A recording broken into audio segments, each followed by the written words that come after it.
কয়েকদিন ধরে তো মাছ মাংসর ভিডিও দেখালাম। আজকে রান্না করব ডিম দিয়ে।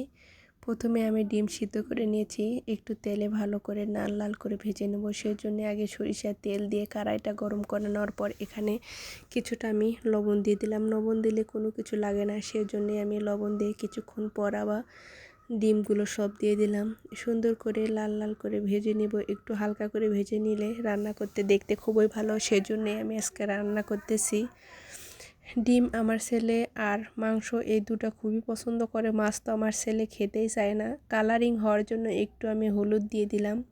হলুদ দিলে খুব সুন্দর একটা কালার আসে, দেখতেও ভালো লাগে, খেতেও ভালো লাগে, সেই জন্য হলুদ দিয়ে সুন্দরভাবে একটু নেড়ে চেড়ে নিচ্ছিলাম।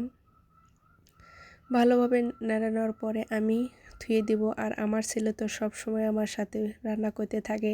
কিছুক্ষণ পর দেখতেই পাবেন আমার ছেলে কতটা আমার সাথে রান্না করে। এখানে ডিম ভেজে নেওয়ার পর আমি এখানে তেল ছিল ওখানে আর একটু সরিষার তেল দিয়ে সুন্দর করে পেঁয়াজটা একটু লাল লাল করে ভেজে নিয়ে নিলাম। এখানে যত কিছু মশলা ছিল সব দিয়ে দিলাম, দিয়ে সুন্দর করে কষে নেব। একক রকম রান্না করে, সবার রান্না তো এক না। আমি যেরকম করে রান্না করি সেটাই ভিডিও ছাড়ি, আপনাদের কেমন লাগে জানি না। আমার রান্না করতে খুবই ভালো লাগে, সেজন্য আমি প্রতিদিন রান্নার ভিডিওটাই বেশি ছাড়ি। তারপরে আমি এখানে কিছুটা আলু সিদ্ধ করে নিয়েছিলাম, সেগুলো ভেঙে দিয়ে দেব। খালি ডিম খেতে ভালো লাগে না, একটু ঝোলের সাথে এরকম আলু দিলে ঝোলটা একটু ঘন হয়, খেতে ভালো লাগে, সেজন্য আমি কিছুটা আলু দিয়ে দিলাম। আলু দিয়ে সুন্দর করে কিছুক্ষণ আমি কষিয়ে নেব। এরকম করে কষিয়ে কষিয়ে রান্না করলে খেতে খুবই ভালো হবে। আপনি যেটাই রান্না করেন বেশিভাবে করে কষিয়ে কষিয়ে রান্না করবেন, খেতে খুব ভালো লাগে, সেই জন্যে আমি ভালো করে কষিয়ে নিচ্ছিলাম এখানে। আর আমার ছেলে তো আমার সাথে সব সময় রান্নার কাজে একটু বসে থাকে, সেও রান্না করতে চায়। কষিয়ে নেওয়ার পর কিছুক্ষণ পর আমি একটু পানি দিলাম, পানি দিয়ে আর একটু কষিয়ে নিয়ে তারপরে ডিমেরটা ঝোল দিব। আমার ভিডিও কেমন লাগতেছে সেটা কমেন্ট করে জানাবেন। আর যারা আমার নতুন ভিডিও দেখতেছেন অবশ্যই লাইক কমেন্ট শেয়ার দিয়ে পাশে থাকবেন। যারা ইউটিউব থেকে দেখছেন অবশ্যই একটু সাবস্ক্রাইব করে দিবেন।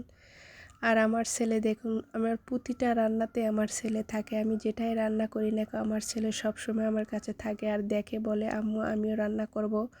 আমাকে বলে তোমার রান্না করতে হবে না, আমি রান্না করতে পারি। আমরা গ্রামের মানুষ সবসময় মাটির চুলায় রান্না করি, মাটির চুলায় স্বাদ একটা অন্যরকম। আর আমার ছেলে কত মনোযোগ সহকারে রান্না করতেছে।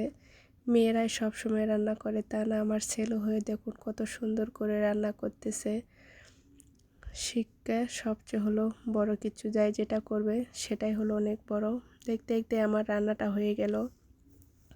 আর আমার ছেলে বলতেছে আমার রান্না খুব মিষ্টি হয়েছে। আমার ছেলে মিষ্টি জিনিস খেতে পছন্দ করে দেখে সব জিনিস মিষ্টি বলে। কিছুক্ষণ পর আমার রান্না হয়ে গেছে, আমার ছেলেকে খাওয়াবো, সেজন্য আমি ডিম আর অল্প কিছু ঝোল নিয়ে নিলাম। ছোটো বাচ্চা বেশি ঝাল খেতে পারে না, অল্প অল্প করে দিব আর খাওয়াবো। ভিডিওটা কেমন লাগছে কমেন্ট করে জানাবেন। আল্লাহ হাফেজ।